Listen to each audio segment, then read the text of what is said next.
বর্ণিতা, একটা অন্য জার্নিতে আসলে আপনি আছেন। জার্নিটা আপনার শেষ বলে আমরা অনেকক্ষণ গল্প করলাম, কিন্তু শেষ না। আমার মনে হয় যে আপনি মাত্র প্ল্যাটফর্ম থেকে ট্রেনে উঠলেন, এখন আসলে অনেক দূরে যাবার আপনার পথ রয়েছে।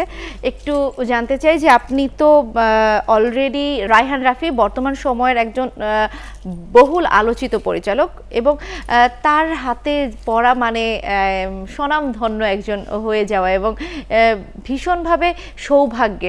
তো তার আপনি কাজ করবেন, অলরেডি এটা ডিক্লেয়ার হয়ে গিয়েছে যে রায়হান রাফির নেক্সট কাজটা আপনাকে নিচ্ছে। তো একটু ডিটেলস জানতে চাই যে যখন শুনলেন, জানলেন, বা কাজটা কি, এই ধরনের কোনো কথা চলছে, আগাচ্ছে কিনা। আমি প্রথম স্টেজেই জানতে পারলাম যে আমার একটা প্রাইজ হিসেবে আমি পাচ্ছি রায়হান রাফি স্যারের একটা মুভি। তো এটা তো আমার জন্য অনেক বিশাল বড় একটা ব্যাপার। আমি কেবল নবীন একজন অভিনেত্রী বলতে পারি নিজেকে, কেবল শুরু। সেই জায়গা থেকে বাংলাদেশের এখন তিনি অনেক বড় একজন নির্মাতা। অবশ্যই অনেকের স্বপ্নই থাকে যে আমি করতে চাই, এবং অনেক কষ্ট করে কিন্তু সেই স্বপ্নটা অনেককে পূরণ করতে হয় বা করতে হয়েছে, সেটা আমি সহজেই পাচ্ছি।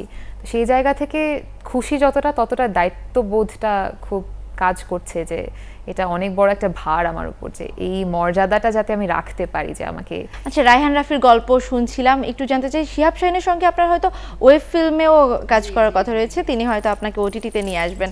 তো সেই বিষয়টা জানতে চাই, এটা কতদূর এগিয়েছে? এখনো খুব একটা ফাইনালাইজ হয়নি কোনো কিছুই, তবে আমরা শীঘ্রই শিহাব শাহীন স্যারের সাথে একটা মিটিংয়ে বসবো এবং জানবো যে কীরকম চরিত্র করছি বা কীরকম গল্পে কাজ করছি। তো খুব এক্সাইটেড জানার জন্য যে কি কাজটা আমার কাছে আসছে। আচ্ছা, তার মানে অ্যানাউন্সমেন্ট হওয়ার পরে তাদের সঙ্গে আর বোধহয় কোনো কোলাবোরেশন হয়নি এখনো পর্যন্ত। নিশ্চয়ই আমরা দেখতে পাবো খুব দ্রুত, কারণ আমরা জানি রায়হান রাফিরও নেক্সট অনেকগুলো সিনেমা আসছে। শিহাব শাহীন তো বরাবরই কাজ করতেই থাকে, তো বিদুষী বর্ণিতাকে খুব তাড়াতাড়ি আমরা পর্দায় হয়তো পাবো। আচ্ছা, এই জার্নিটা তো আসলে মডেলিং, অভিনয়, মানে সব কিছুর একটা একদম ভেতরে আপনাকে বলা যায় একদম ঢুকিয়ে দিয়েছে। আসলে বর্ণিতার পার্সোনাল চয়েস কি, শ্যুট করা নাকি অভিনয়টাকে রপ্ত করা? অভিনয়টাকে রপ্ত করা। আমি শুরু থেকেই একটা কথাই বলি যে অভিনয় জিনিসটা কিন্তু করলাম, স্ক্রিপ্ট পড়লাম, ডায়লগ দিলাম, এভাবে হয় না। অনেক কিছু শিখতে হয়, এবং যারা গুণীজ্ঞানী অভিনেতা অভিনেত্রীরা আছেন তারা কিন্তু তাদের ক্রাফটটাকে একদম সেই লেভেল পর্যন্ত নিয়ে গেছেন শিখে শিখে, আমাদেরকে তাই বলেছে তারা।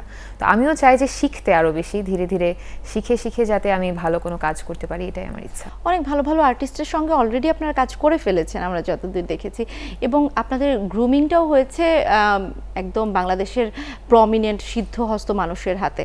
আসলে আপনার ব্যক্তিগত কোনো পছন্দ আছে কিনা, কাদের কাজ ভালো লাগে এবং ছোটবেলা থেকে দেখে মনে হয়েছে যে আমি এরকম আসলে করতে চাই অভিনয়? আমার অ্যাক্টিংয়ের ক্ষেত্রে আইডল জয়া আহসান ম্যাম। এটা কাকতালীয়ভাবে উনি এবার আমাদের মেন্টর ছিলেন। আমি অবশ্যই আপনাকে প্রশ্ন করতাম যে সে মেন্টর ছিলেন বলে কি আপনি বলছেন? না, একদমই না। আমি এটা একদম ঢোকার আগেই বলেছি যে কিভাবে যেন মিলে গেল। উনাকে আমার ছোটবেলা থেকে এত ভালো লাগে, অথচ উনার সাথে আমি এখন কাজ করার বা ওনার সাথে আমি ওনার কাজ সান্নিধ্যে যাওয়ার সুযোগ পাচ্ছি। তাছাড়া আমার বিপাশা হায়াত ম্যাম, অপি করিম ম্যাম, ওনাদেরকে খুব ভালো লাগে। শুধু এই কারণেই না যে ওনারা খুব গুণী অভিনেত্রী, শুধু এই কারণে না, ওনাদের ব্যক্তিগত জীবনেও ওনারা পড়ালেখার পাশাপাশি যেভাবে অভিনয়কে বা অন্য কোনো স্কিলকে, যেমন বিপাশা হায়াত ম্যাম ডিরেক্টিং করতেন, স্ক্রিপ্ট লিখতেন, তার সাথে সাথে সে একজন চিত্রশিল্পী। অপি করিম ম্যাম ইঞ্জিনিয়ার ছিলেন, ইঞ্জিনিয়ারিংয়ের পাশাপাশি সে অভিনয় করতেন। তো এই ছোটোখাটো জিনিসগুলো আমার খুব ভালো লাগে যে একজন শিল্পী কতভাবে বহুমুখী প্রতিভা দিয়ে তার ক্রাফটটাকে কাজে লাগাতে পারেন, এবং সেটা আমি করতে চাই।